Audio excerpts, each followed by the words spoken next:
Bom dia, boa tarde, boa noite a todos os nossos amigos ouvintes aqui do podcast do Prado PEC. Esse podcast que vem através da Prado Consultoria para vocês, que é uma empresa que está comprometida em trazer informações para os nossos ouvintes, para os nossos clientes e para todos os pecuaristas interessados na pecuária de corte em geral, e também vamos ter alguns episódios onde a gente fala de outros segmentos aí da produção animal.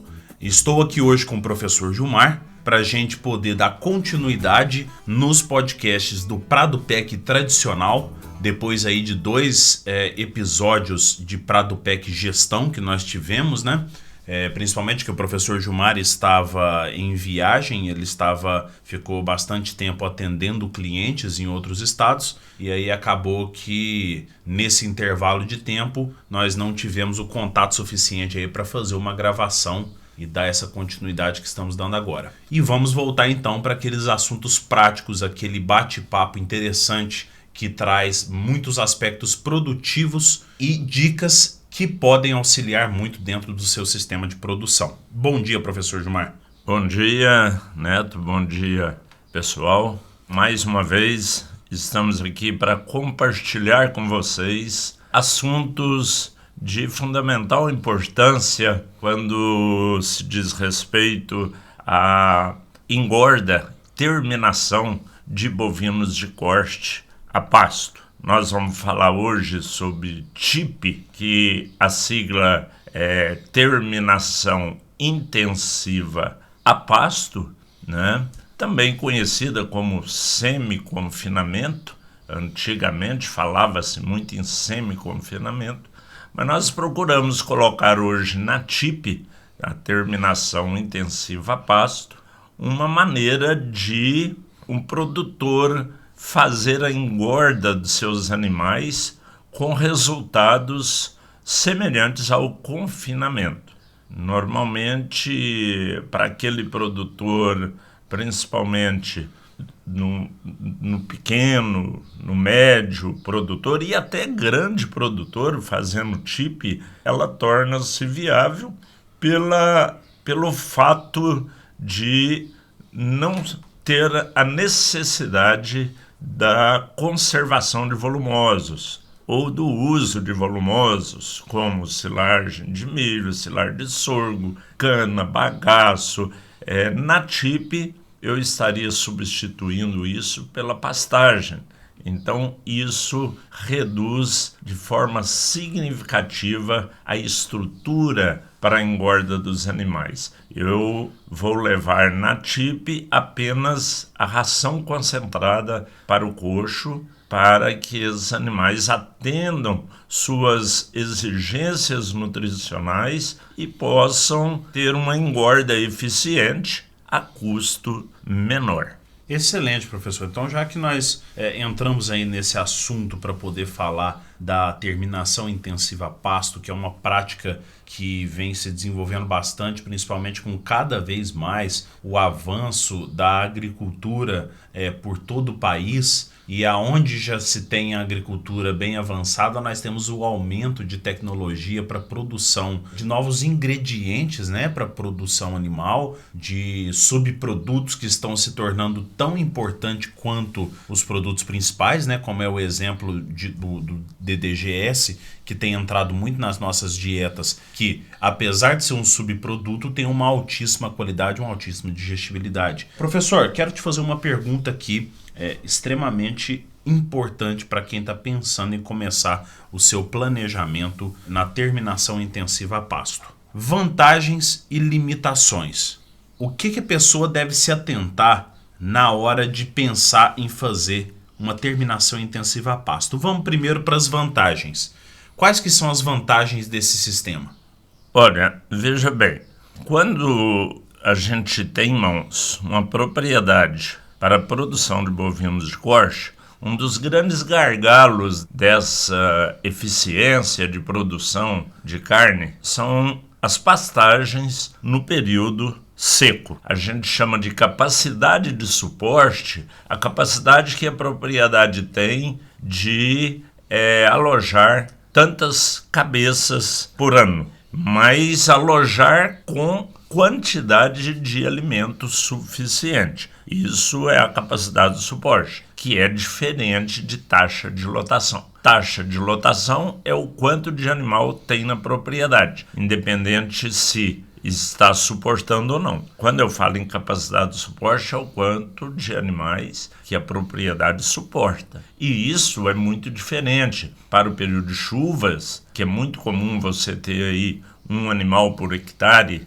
no período da chuva, com pastagens abundantes, rebrotando sempre, produtivas. E no período de seca, isso cair aí em 50%. Você tem um suporte de meia UA, unidade animal, corresponde a um animal adulto, por hectare.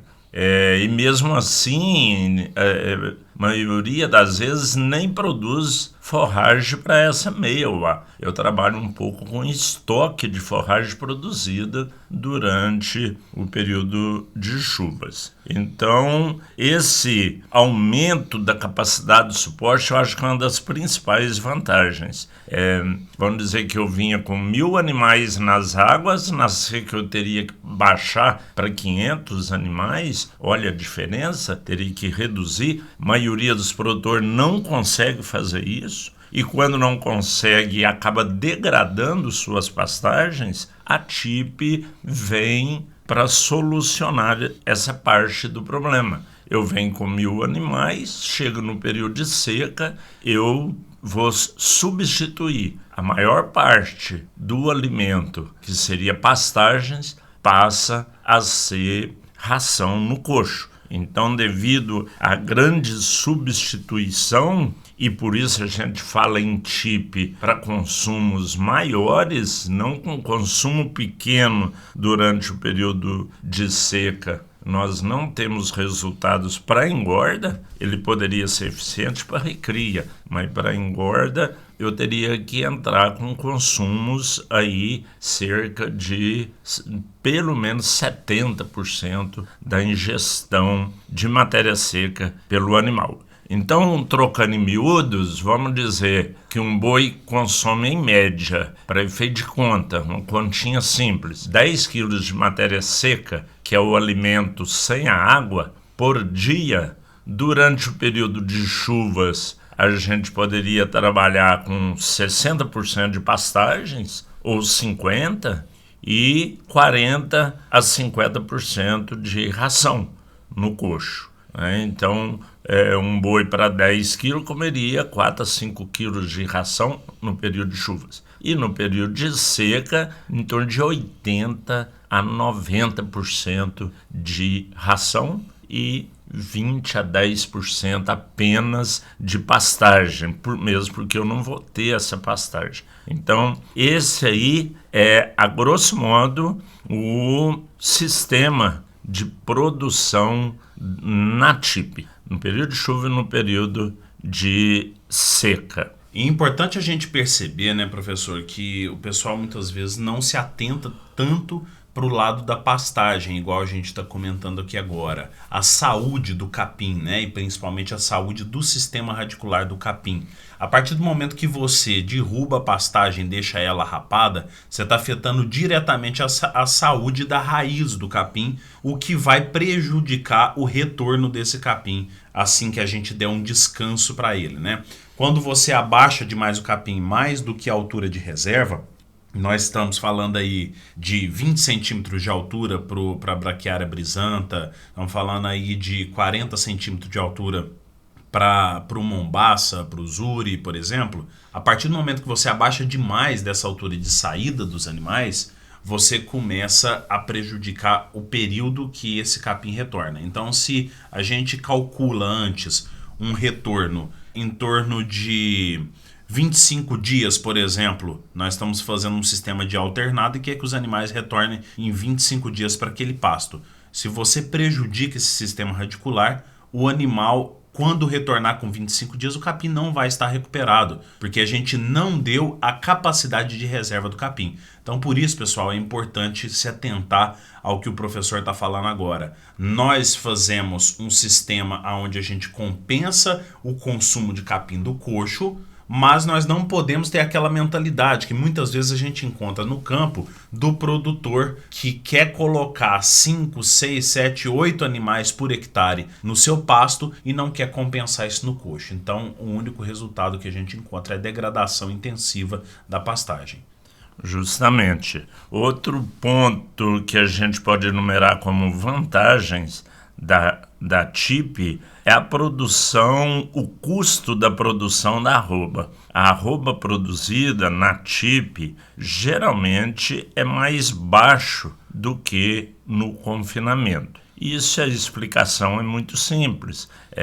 A diferença é apenas o uso de volumoso, porque agora eu não tenho que fazer a conservação de volumosos. Eu não tenho que ter silagem, eu não tenho que ter uma cana, eu não tenho que puxar a bagaça de cana. Eu vou fazer isso apenas com a ração no coxo. É ração no coxo, água e o volumoso. A gente costuma brincar, mas é uma brincadeira que tem um sentido. O boi come sua exigência toda no coxo e palita os dentes no pasto. Esse palita os dentes, é claro, para explicar que no pasto ele busca completar a necessidade de fibra para que ele continue ruminando. Então, é um ponto muito importante. Outro ponto muito vantajoso na TIP é que você consegue engordar animal no período de seca. Período em que é propício para o animal emagrecer, ele vai engordar. Então, ele ganha peso, semelhante a um confinamento, produz carcaças com excelente grau de acabamento, ali conforme os frigoríficos desejam, né? Aqueles 3 milímetros de gordura em acabamento da carcaça.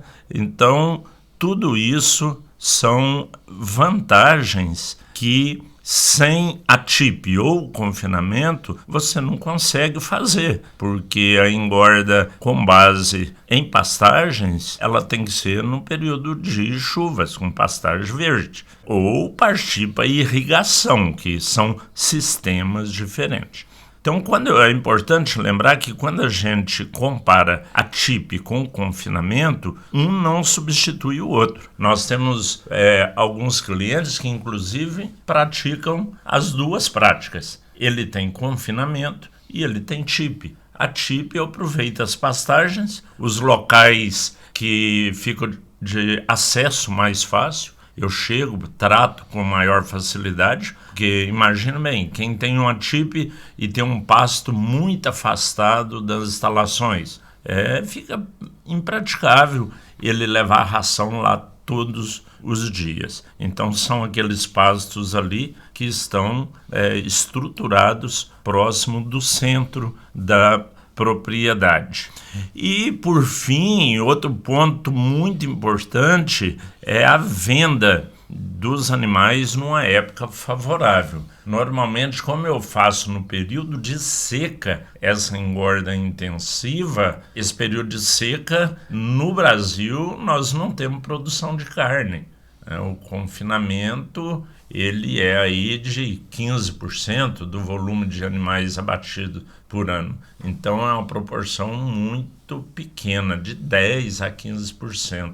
Então, quando eu consigo produzir essa carne de qualidade durante um período de entre safra, a hora que termina esse período, normalmente você tem a arroba mais valorizada do ano. A época normalmente de arroba mais valorizada no ano é final do período seco, começo do período de chuvas. Porque quando começa a chover, você não tem boi gordo, você vai levar ainda 6 meses para ter boi gordo no mercado. Então, se a seca termina em setembro, eu tenho outubro, novembro, dezembro, geralmente como os melhores meses para a venda com arroba mais valorizada.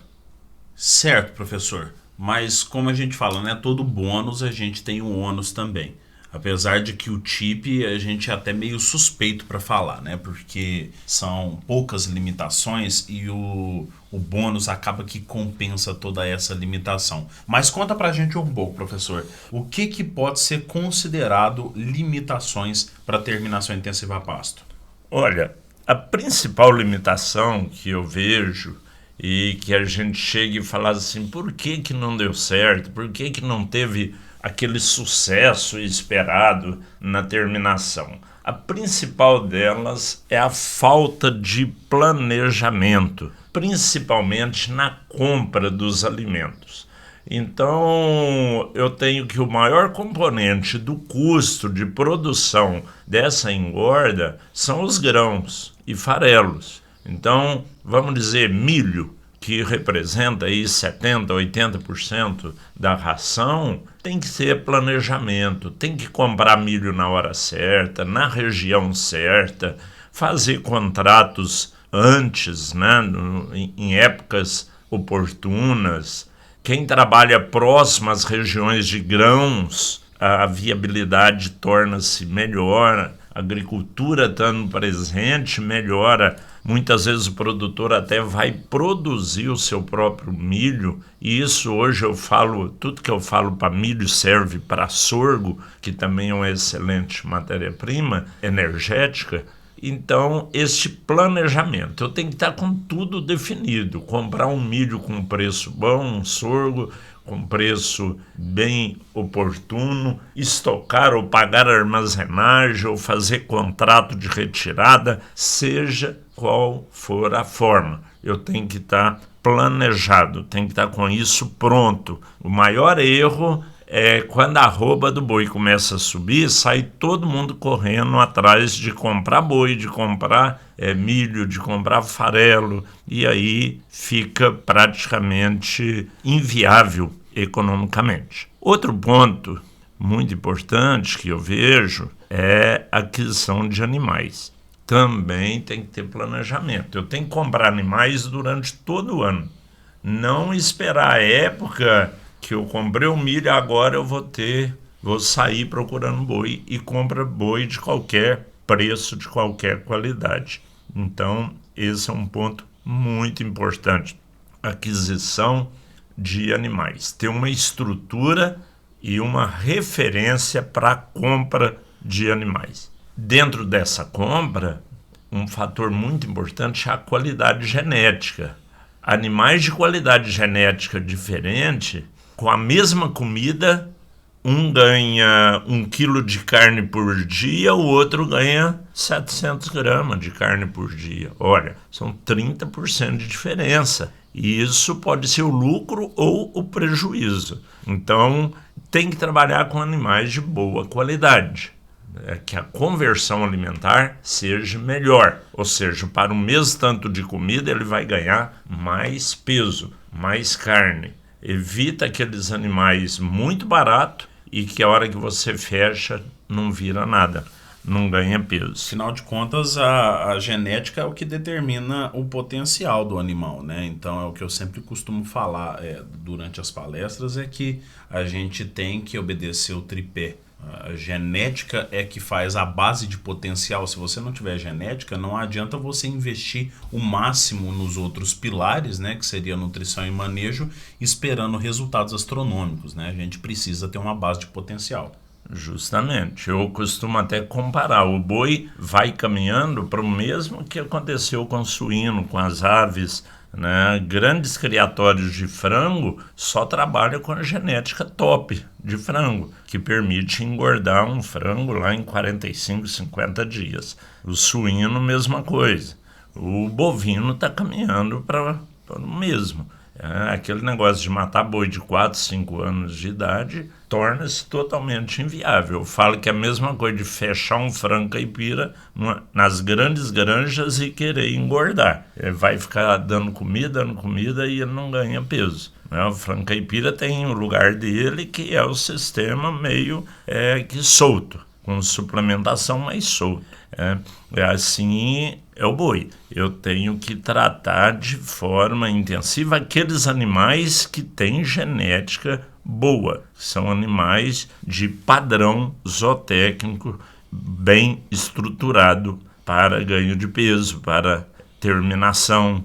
Então, dessa forma aí, eu consigo ter uma eficiência maior. E, por último, um dos pontos que a gente vê e considera como limitação é a estrutura da propriedade. Não é bem uma limitação, uma desvantagem, né?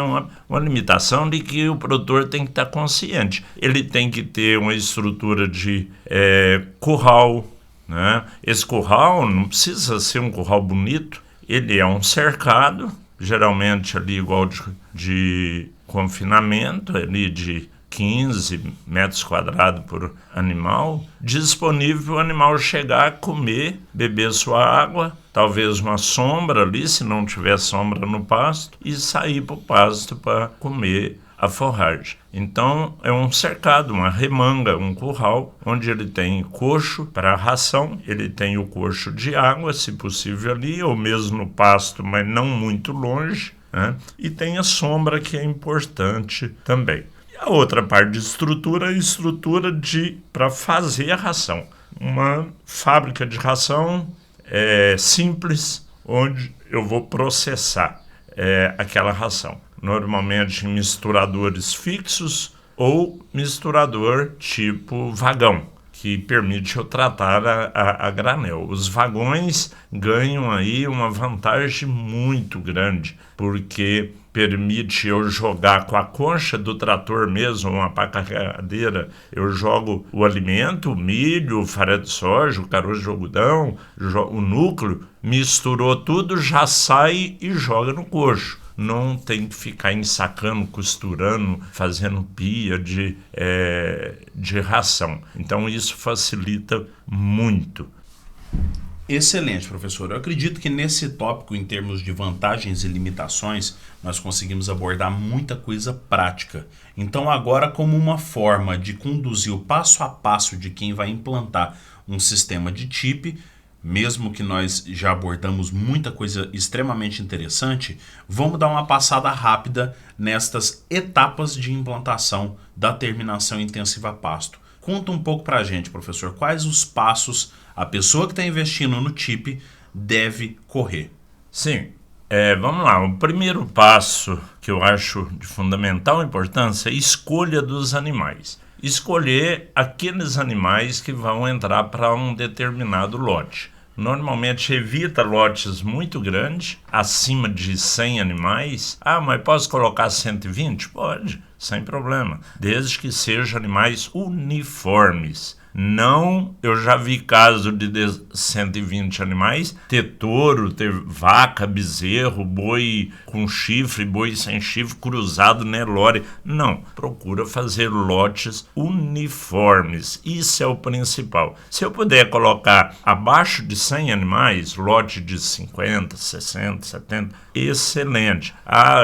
Nós temos feito em algumas propriedades lotes já de acordo com o tamanho das cargas de boi para o frigorífico. Por exemplo, a maioria dos locais, um caminhão leva 18 boi gordo. Então, eu tenho um lotinho aqui num piquete de 18 boi. Eu tenho um de 36 boi.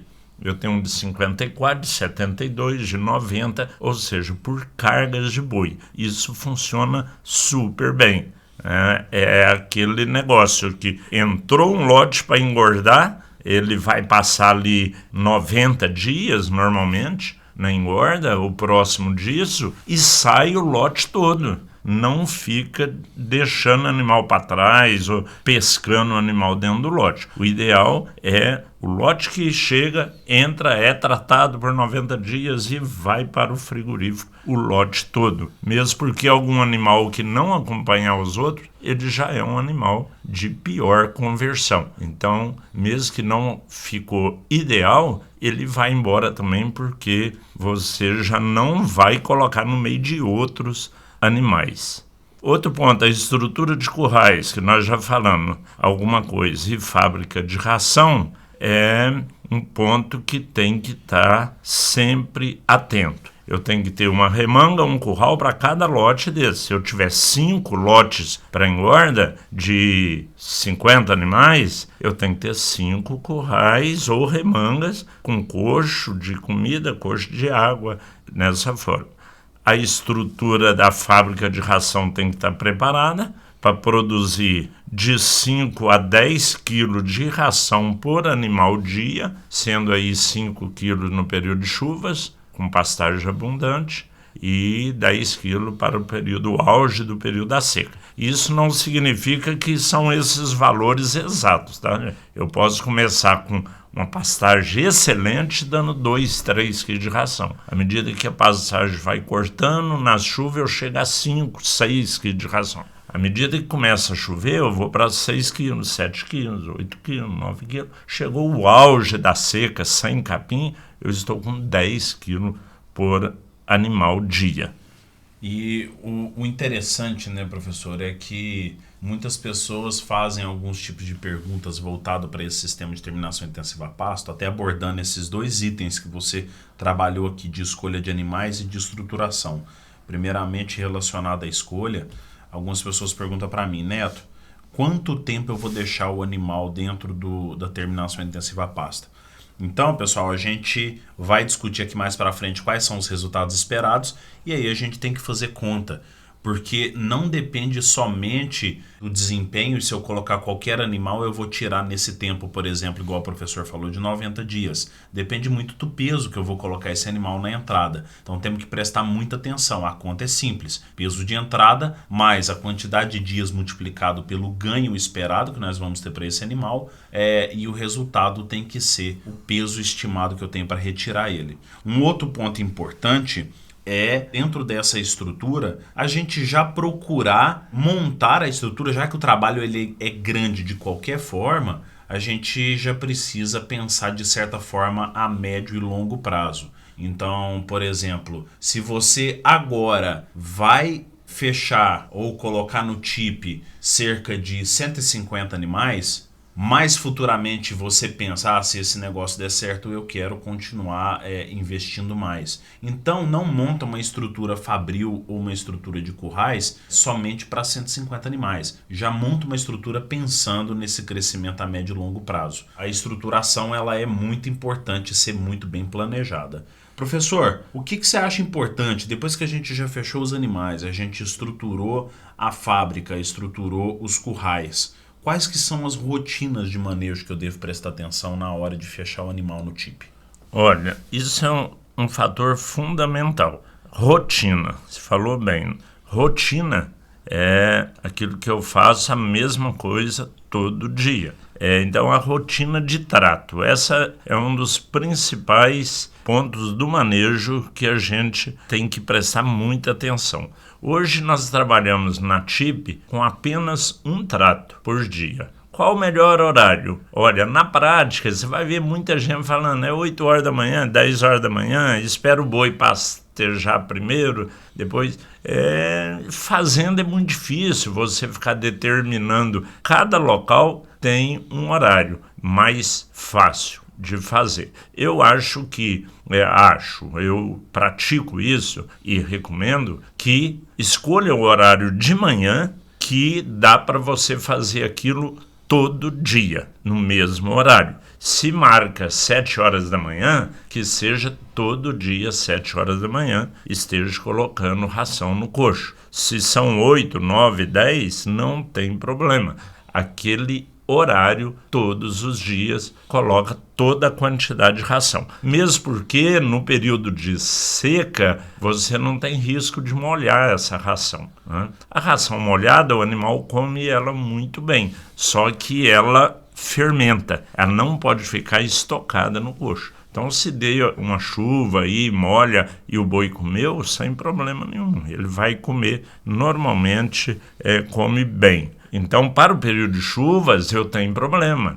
Se o coxo for coberto, é melhor. Mas se não for coberto, eu coloco pela manhã, que normalmente chove menos, a maior possibilidade de chuva é à tarde, e de manhã normalmente ele come rápido também, né? O importante é a gente ter tamanhos de coxo, né? O tamanho de coxo suficiente para chegar os animais e não ter competição na hora de comer. Normalmente nós usamos o mesmo tamanho de coxo para confinamento, 30, 40 centímetros por animal.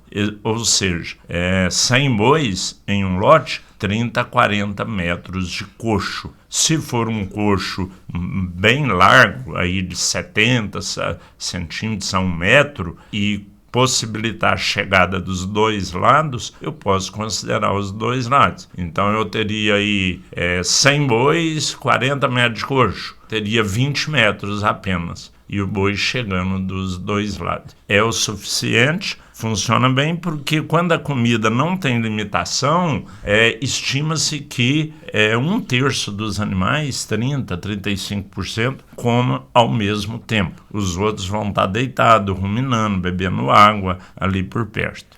O que é muito importante a gente pensar que o sistema, quanto mais intensivo ele é, maior é o risco que a gente está trabalhando, porque, em primeiro lugar, quando a gente implanta pela primeira vez um sistema igual ao TIP, a gente nunca mexeu com ela antes, então a gente não sabe dos riscos que a gente tem com um manejo incorreto, principalmente, e tudo isso tem que ser muito bem monitorado e acompanhado, de preferência por alguém que tenha um conhecimento técnico prévio sobre esse assunto. Então, o monitoramento, né, professor, ele é muito importante nesse tipo de sistema, igual a gente comentou no episódio número 12, que foi o Pradupec Gestão 3, onde nós falamos de planilha de mensuração de consumo. Planilhas dessa forma que nos permitem monitorar essa rotina e anotar o que está sendo feito, anotar tudo que pode ser mensurado dentro do sistema de produção, é muito importante para a gente medir. Caso algo saia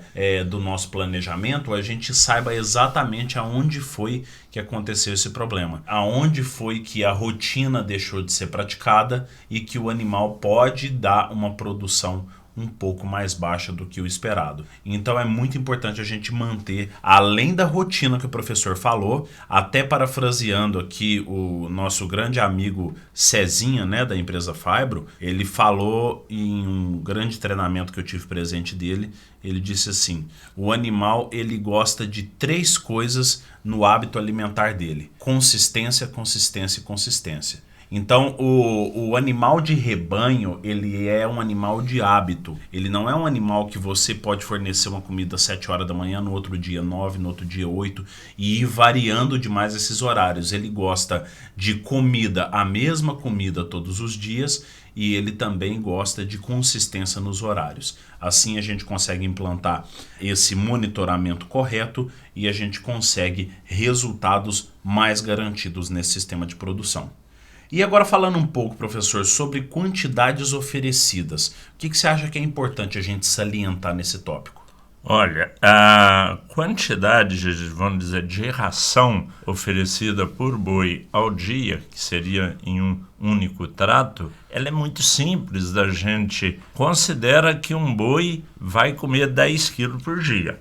Tudo que eu colocar no coxo, eu estou descontando nesses 10 quilos. Então, se é no período de chuva, eu tenho pastagem de boa qualidade, quando eu coloco 5 quilos de ração por boi dia, que é eu falando em torno de 1% do peso vivo do animal de 500 quilos comendo 5 quilos de ração, ele vai ter que comer aproximadamente 6, 7 quilos de pastagem lá no pasto.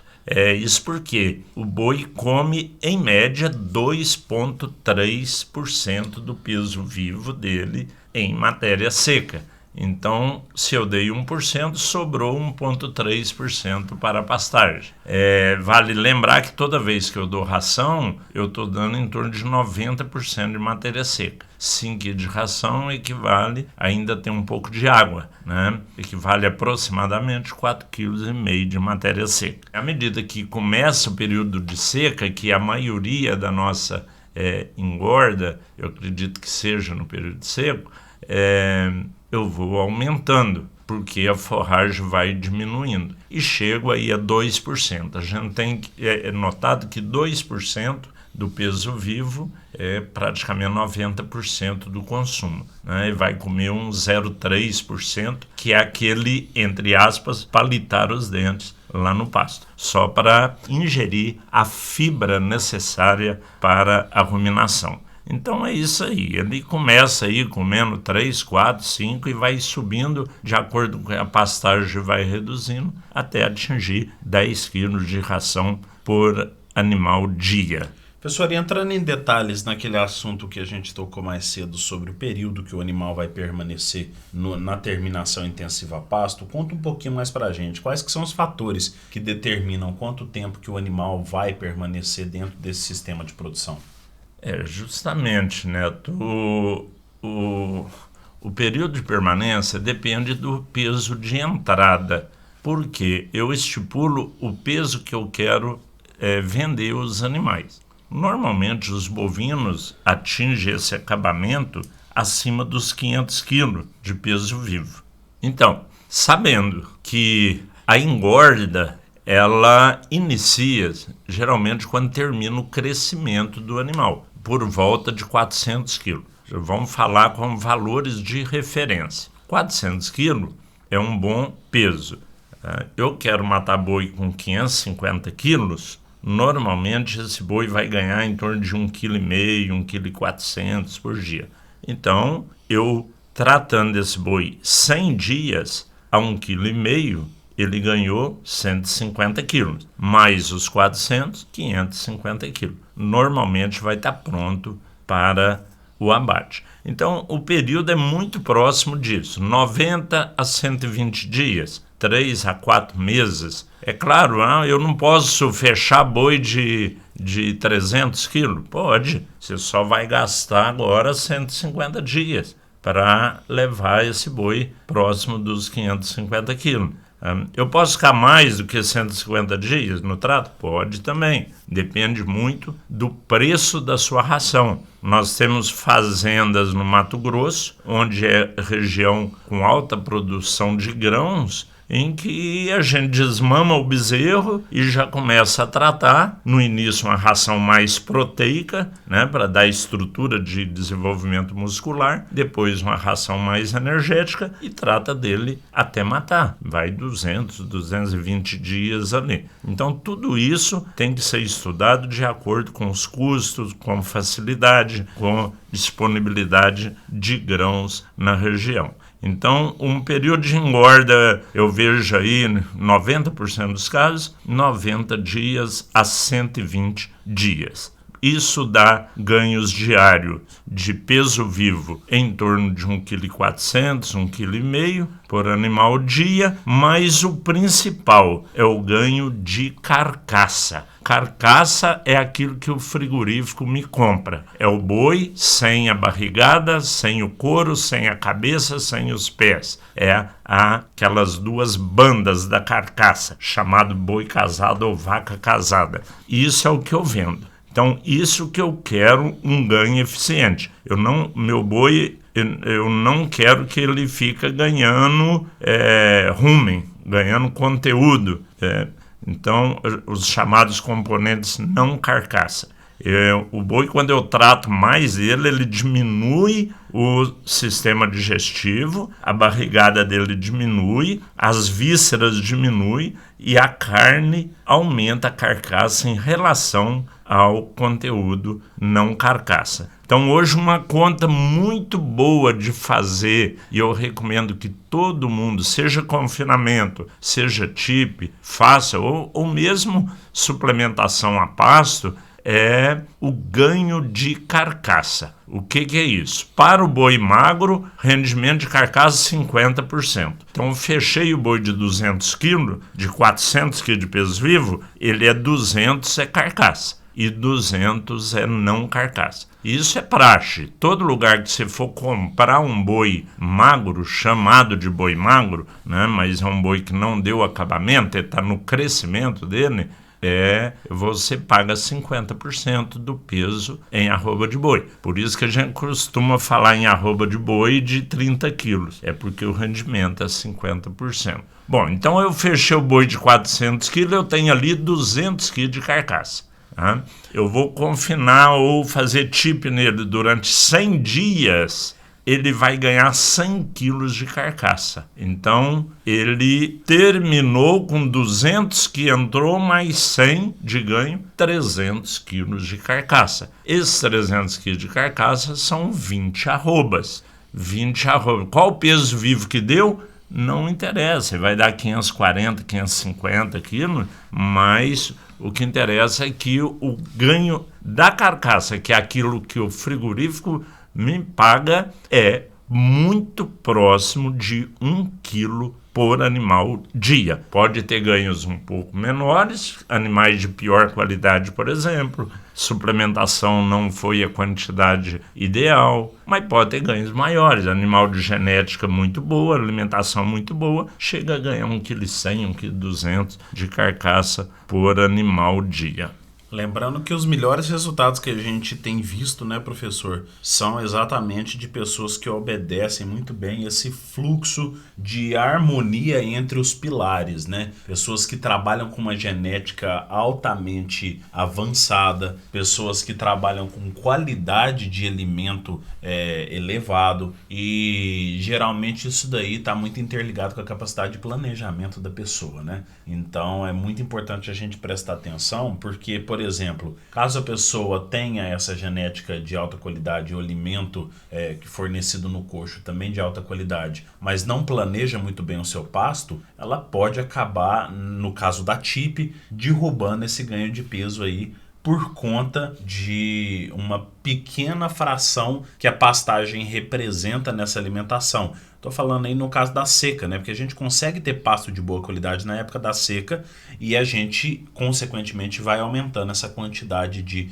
produto dentro do coxo. Mas nós não podemos considerar que, se teve uma vez um ganho de 1,150 kg de carcaça dentro da fazenda, e isso não acostumava acontecer com frequência, não podemos tomar isso como parâmetro, né? O nosso parâmetro tem que ser a lucratividade ideal, que é próxima ali do 1 kg de carcaça ao dia. À medida que a gente consegue subir essa média, a gente vai subindo o nosso padrão de manejo. E isso daí acontece naturalmente quando a gente começa a prestar atenção em todos esses pilares aí da pecuária. E, professor, por último, para a gente fechar com chave de ouro esse nosso podcast, esse nosso episódio, a conversão alimentar e eficiência alimentar. O que você tem a dizer para a gente aí um pouco sobre esse assunto?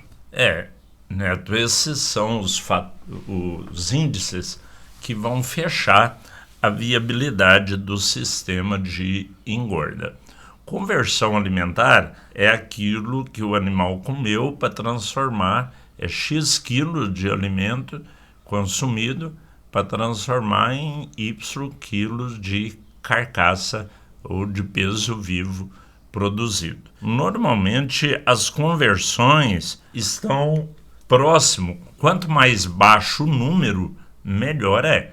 Vamos dar um exemplo, um animal comendo 10 quilos, e a gente pode falar em conversão suplementar, só do suplemento em quilo de peso vivo. Por exemplo, comendo média de 10 quilos de ração por animal dia e ganhou média de 1,4 kg por animal dia. Então, eu tenho uma conversão de 10 quilos de ração para produzir 1,4 quilos de peso vivo. Ou seja, para cada 7 quilos de consumo de ração, produziu 1 quilo de peso vivo. Isso é excelente. Abaixo de 10 é um número muito bom. Se a gente passar o índice de eficiência alimentar, ele é muito importante ser feito, e a referência são 150 quilos de ração ou de matéria seca para produzir uma arroba de carne. Arroba de 15 quilos. Então, eu gastei 150 quilos para produzir uma arroba. É claro que dentro disso eu tenho, que seria 10 por 1, né?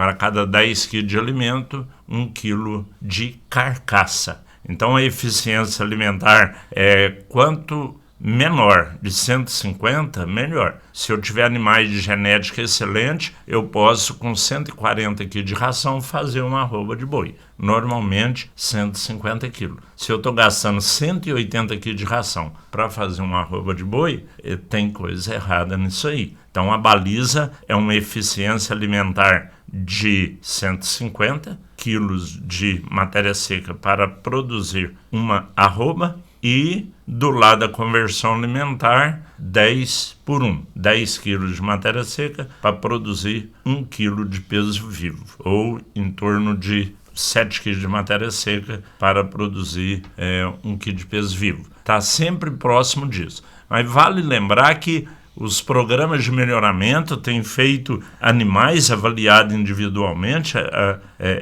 alguns animais que chegam a ter conversão alimentar de 5 por 1, 4 por 1.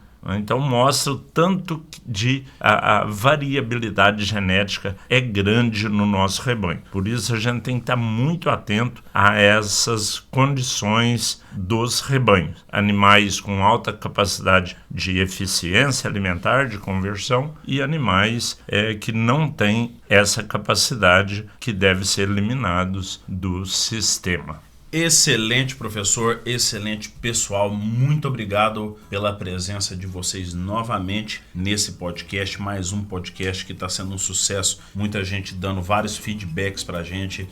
Se você quer dar o seu feedback também, procure a gente lá no Instagram, manda um direct no Instagram que você consegue falar diretamente comigo, que estou presente lá todos os dias. Se você deseja conhecer mais sobre as informações que a gente sempre coloca nas redes sociais, siga lá o nosso Instagram, @pradoconsultoria.pec. Nós estamos presentes também no YouTube.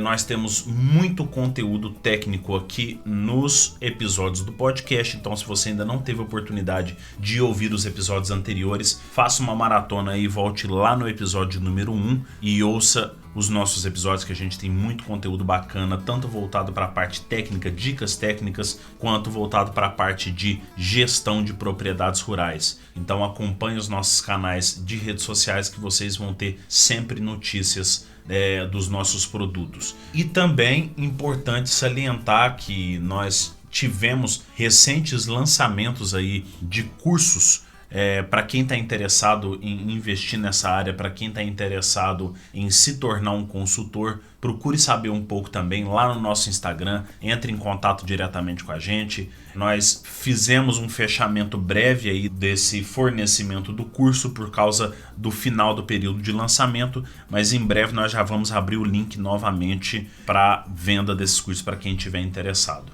No mais, é isso mesmo. Agradeço novamente a todos vocês. Tenham todos uma excelente semana e muito obrigado. Até mais.